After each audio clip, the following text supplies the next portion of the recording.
Buenos días, yo soy Enrique Estevez y bueno, os voy a hablar, nosotros en mi grupo, del trabajo de Roman Jakobson y de la tipología de la traducción que realizó como gran precursor que tenemos Brian Mar Gallego, yo, Enrique Estevez, Karina El Kaidusti, Ángel Esteban y Yusra El Hamouchi. En primer lugar, vamos a hablar de la biografía de Roman Jakobson, los tipos de traducción que realiza, los que subdivide esto, la importancia que tendrá esto con el trabajo de significante y significado que realizará posteriormente, en el cual tenemos el término equivalence y su relación con Peirce. Haremos un pequeño paréntesis para hablar de conocida del lenguaje y la literatura y su relación con Jakobson, un importante ensayista de la poesía, y finalmente hablaremos del Círculo Lingüístico de Praga, en el que está afincado Jakobson. Empezamos por su biografía. Tenemos que saber que nació en Moscú, es ruso, judío. ¿Por qué es importante que sea judío? Porque tuvo que huir de los nazis durante la Guerra Mundial y se afincó en América, donde se quedaría hasta su muerte en 1982. Fue un importante teórico literario ruso-americano y no solamente literario, muy enfocado en la poesía, en la que realizó bastante, sino también lingüista. Uno de sus logros fue ser la primera persona que aplicó la sintaxis y la morfología al estudio de la semántica, creando así la semiótica. Fue uno de los fundadores del estructuralismo dentro del Círculo Lingüístico de Praga, en la que participarían otros rusos y lingüistas muy importantes, los que hablaremos después. Su logro más importante sería la función del lenguaje, crear las funciones del lenguaje. ¿Por qué es importante esto? Porque las funciones del lenguaje son las funciones del lenguaje que usamos actualmente según la pragmática. Fue un precursor de esta. Así tenemos la función referencial, que es el contexto, la poética, que tiene función estética, que se basa en el mensaje, el contacto, que tiene función fática, que se basa en el canal, el hablante y el oyente, que se basa en el emisor receptor actual, con su función emotiva y conativa, y por último el código metalingüístico, que es el uso que hacemos del código. De todas formas hablaremos de esto más adelante de una forma más detallada. Jakobson hizo 3 tipos de traducción, basándose en su uso de la lingüística, en su uso de la semántica, de los índices, objetos y referentes, de que hablaremos más adelante también. Esta es la introducción a todo lo que realizó en el ensayo. Así, Jakobson creía en el significado y significante, signatum signum. Con esto tiene mucha influencia con Peirce. Y así, cada usuario, según Jakobson, podía desarrollar un símbolo dentro de su código lingüístico canal. Y cuando lo desarrollaba, lo hacía todavía más potente, más desarrollado, más completo. Como Peirce denominaría después. Así, basándose en su traducción y su forma de identificar los símbolos, haría 3 formas de traducción: la intralingüística, la interlingüística y la intersemiótica. ¿Cuáles son cada una de estas? La intralingüística es la que se realiza dentro de la propia lengua, ya sea mediante sinónimos, mediante circunloquios o mediante otra forma de expresar la misma idea, de desarrollar un mensaje completo. Así, el primer ejemplo de su físico está claramente agotado, sería una interlingüística, pues se utiliza cansado para dar el mismo mensaje con un sinónimo. Sobre el de revés se utiliza claramente agotado como circunloquio de cansado. El segundo sería el interlingüístico, que es el que se realiza entre lenguas diferentes. Aquí hablaríamos de una interpretación cultural entre mensajes, que sería la traducción propiamente dicha, translation proper, como él mismo la llama, que cuando se cambia un mensaje de una lengua a otra. Por último, hablaríamos de la transmutación o de traducción intersemiótica. ¿Por qué intersemiótica? Porque cambia unos códigos del lenguaje verbal a otros códigos del lenguaje no verbal. Es decir, de otra forma, por ejemplo, en este ejemplo que he puesto yo aquí, las fábulas las transforma en pintura, con el mito de Aracne, que Velázquez transformaría posteriormente en su famoso cuadro. Esto tiene mucha relación con su contexto, tanto cultural como histórico, porque en esta época Kandinsky estaba desarrollando sus ideas sobre sinestesia. Realmente la Bauhaus y todas estas corrientes desarrollaban la misma idea que Jacobson. Se puede desarrollar un signo no verbal, un signo verbal y un signo no verbal. La literatura en música, la música en pintura y demás ejemplos. Actualmente tenemos las señales de tráfico, sería un buen ejemplo para ilustrar lo que sería la traducción intersemiótica o transmutation. En estas tres traducciones entra en juego lo que se conoce como interpretación, es el sentido más primitivo de la palabra, porque interpreta los símbolos en otros símbolos, no los traduce como tal. Así, a partir de estos tres, Jacobson haría lo que defendería lo que se conoce como traducibilidad, que es la facultad, la capacidad que tiene un enunciado, un mensaje, un código de ser traducido de un referente a un emisor.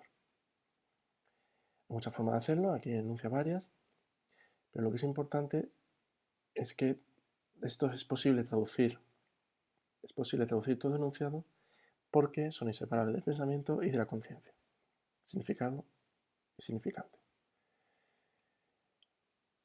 Como Santa Emilia, el cual realizó un ensayo sobre Jacobson muy importante, dice, nos pone de ejemplo cómo podías traducir, quiero que sepas que quiero a tu marido un huevo. Aquí podemos dar tres formas de traducirlo, para poner otro ejemplo. La intralingüística, quiero a tu marido de forma activa, me agrada a tu marido de forma activa, podemos decirlo de muchas formas. Interlingüística, I want your husband a lot, I love your husband a lot, muchas formas de decirlo. Depende de cómo sea el significado y cómo lo interprete el significante el receptor. Pero aquí plantea, refutando lo de la traducibilidad, de lo que hemos hablado antes, cómo se podría traducir este signo verbal, este enunciado, en pintura, en música, en cualquier cosa. ¿Cómo se podría traducir una ley, un discurso, en pintura, en música? Es uno de los problemas que plantea el autor, que es muy importante. Y al final sentencia el autor y sentenciamos nosotros con la traducción no es neutral ni gratuita, pero sí manipuladora. Esto sea lícito o no, parafraseando a Santa Emilia. Pues en tercer lugar vamos a hablar del término de equivalencia que utilizan muchos autores y que es muy interesante, porque como hemos dicho, todo es traducible siempre que se cubran los requisitos de equivalencia y de fidelidad. La primera vez que Jacobson habla de equivalencia lo hace en su ensayo, uno de los más importantes, en el que también aparecen los tres tipos de traducción, que se llama On Linguistics Aspect of Translation, de 1959. En este baraja la importancia de la traducción de una forma objetiva, tanto como su importancia en el campo semiótico como en el concepto que se hace de la traducción. Parafraseando a Russell habla del queso y de la cuajada, cómo lo interpreta en cada país y con la diferencia que hay entre estas. Y habla así de tres formas de interpretar un signo verbal, que coinciden a su vez con las tres formas de traducción. Reformulándolo, traduciéndolo o transmutándolo. Coinciden exactamente con las tres formas de traducción que ya hemos explicado antes. Por tanto, ¿qué sería la equivalencia? La traducción e interpretación de enunciados completos, no así la sinonimia. Y cuando hablemos, como hemos puesto el ejemplo antes, de interlingüística, hay que tener en cuenta que rara vez existen en los idiomas dos palabras que cumplan el mismo campo semántico. En definitiva, el problema principal de la traducción va a ser la equivalencia en la diferencia. Aquí sentencia Jacobson que es importante saber que cuando se hace una traducción interlingüística hablamos también de una pérdida. Otro de los puntos más importantes de nuestro trabajo es su relación con el lingüista Peirce. Peirce fue otro lingüista nacido en Moscú, formó parte de la Círculo Lingüístico de Praga y era estructuralista como él. Partieron ambos de Ferdinand de Saussure. Y aquí Peirce habla de Jacobson y Jacobson habla de Peirce. Cuando Peirce habla de Jacobson, lo hace de forma sistemática e histórica, adelantándose de forma sistemática al pragmatismo y de forma histórica adelantándose a la reconstrucción del funcionamiento del lenguaje. Estas tres formas de interpretar los símbolos de los que hemos hablado antes, Peirce ya lo desarrolló en su momento, como iconos, índices y símbolos. Pero Jacobson los reformula teniendo en cuenta que son inseparables del contexto y del sujeto. ¿Cómo los reformula? Pues los redivide en tres importantes fundamentos, que son los iconos, que es la relación de semejanza que se encuentran entre los receptores, que el mismo Peirce habla de representante, perdón, habla de objeto, que es aquello que tienen en común ambos receptores. En segundo lugar tenemos los índices, que es la relación de contigüidad, es decir, cuánto de similar hay entre ambos receptores en cuanto al objeto. Y por último el símbolo, la relación convencional. Cuánto de igual hay entre el objeto que entiende él y el objeto que entiendo yo. Paseándose de aquí, partiendo de aquí. Habla también Peirce de lo que es un signo, un representante, que es cuando se dirige a alguien, lo que es el signo que se crea en la mente de la persona, el significado. Y el fundamento, que es toda aquella característica básica, cualidad, ley, regla general, que tiene el signo que es intrínseco del signo. Por último, habla Peirce del interpretante, que es el efecto producido por el signo en la mente del intérprete como receptor. Un sentimiento, una acción, y habla de tres tipos de interpretantes. Bueno, no vamos a ver porque es un poco complejo y solamente queremos dejar claro la relación que hay entre ambos. Como fueron los anticipadores, los partícipes del pragmatismo actual, la corriente actual, digamos, más válida, y cómo intentaban buscar un pragmatismo basándose en que toda la lingüística, todo el código, toda la comunicación es intrínseca al receptor y al emisor.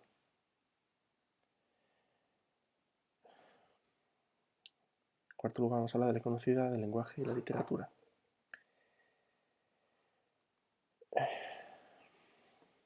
Basándose especialmente en la lingüística y la poética. ¿Por qué? Porque Jacobson fue uno de los mayores ensayistas teóricos de la poética en la primera mitad del siglo XX, que es lo que hace que un mensaje verbal, que un código entre receptor y emisor, como denominamos actualmente, se convierta en una obra de arte, cumpla su función estética.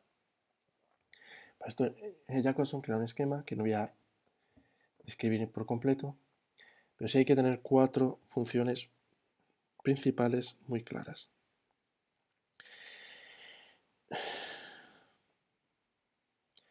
Principal, la función emotiva, de acuerdo, hemos hablado antes, que es la que tiene el destinador, el emisor,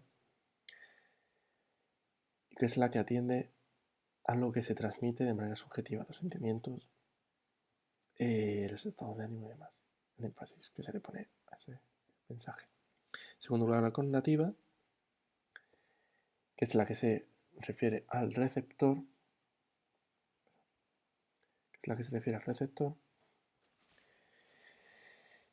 y que es la que reclama la respuesta, sea lingüística o no, puede ser paróxica del receptor.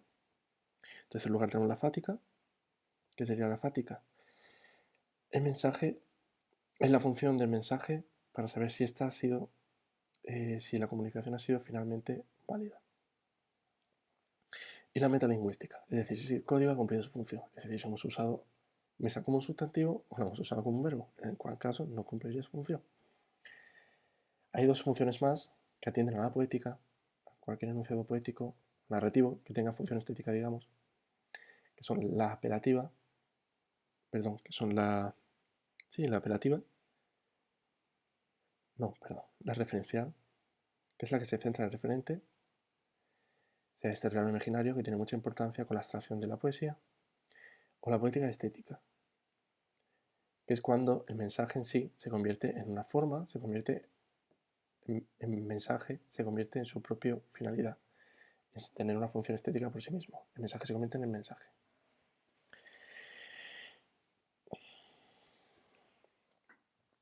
¿Por qué es importante la función lingüística, la función poética del mensaje? Porque se preocupa y opera en la orientación del mensaje. Es decir, analiza el verso, analiza el mensaje y lo convierte en mensaje en sí mismo, eliminando la ambigüedad. Aquí es cuando habla de simbolismo acústico. ¿Qué es el simbolismo acústico? La representación estética que se hace del simbolismo del mensaje. Y sentencia de Jacobson y otros autores que la estructura poética es fundamental para el estudio lingüístico literario, porque se basa en el mensaje por el mensaje, la estética por la estética, no tanto en las funciones, en el resto de funciones.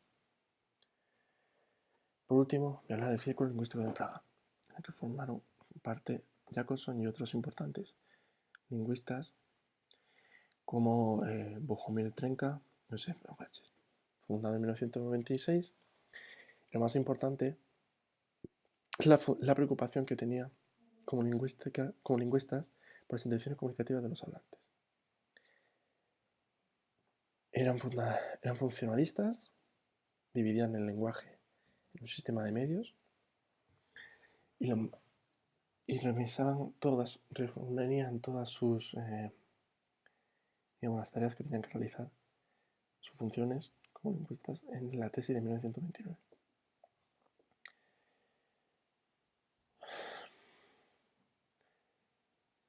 ¿Cuáles son las características del lenguaje según esta tesis de 1929, según el Círculo Lingüístico de Praga? Por tanto, que debería tener todo el lenguaje. Que tenga ser humano, que se represente el mundo, se presente él, que sea un fundamento de la vida social. ¿Y por qué este lenguaje no ha sido analizado de forma científica? Porque es un fenómeno de gran complejidad. Aquí entran, como la función del lenguaje que hemos visto en el punto 1, los 5 tipos de función del lenguaje: emisor, receptor, canal, código, mensaje. ¿Cuál es la utilidad de esto? ¿Cuál es la utilidad del funcionalismo? Que entiende la lengua como un sistema de medios de expresión apropiados para un fin. Pues poder crear un acto de habla concreto en una situación concreta, es decir, entra contexto y entra la referencialidad, las funciones de las que hemos hablado antes, coativa, fática y demás. Y así logramos que la lengua sea inteligible y produzca todos sus efectos. Aquí tiene mucho que ver la máxima de la conversación civil, la pragmática, Chomsky, todos estos autores actuales que se basaron su obra en esto. En definitiva, Jacobson realizó creó una diferenciación del lenguaje de forma semiótica entre significante y significante, basándose en las pesquisas de Peirce y de otros autores, que tenía mucha importancia para definir la literatura, la traducción, como lo que es hoy día, pues fue uno de los mayores precursores de esta.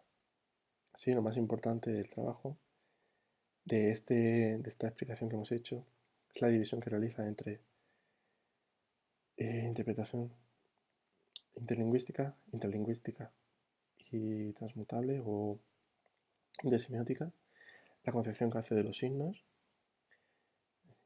de lo que es el icono, el objeto, el índice, todo esto,